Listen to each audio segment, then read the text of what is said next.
দর্শক ভাই বোনেরা আসসালামু আলাইকুম। আজকে শেয়ার করব নানা বাড়িতে বেড়ানোর শেষের দিন আমরা কি করেছি।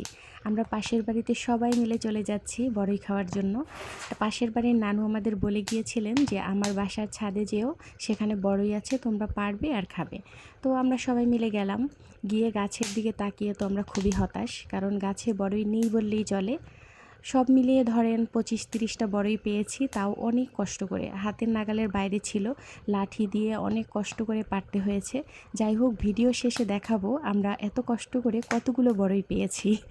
যাই হোক, নানু বলেছেন, আমরা খুশি হয়েছি, আমরা গিয়েছি, মজা করেছি, বড়ই খেতেই হবে এমন কোনো কথা নেই। কিন্তু একজন আন্তরিকতার সাথে দাওয়াত করেছেন বড়ই খাওয়ার জন্য, তাই আমরা সবাই মিলে আনন্দ করতে করতে চলে গিয়েছিলাম। আমরা ভাই বোনরা যেখানেই যাই অনেক মজা করি, আনন্দ করি।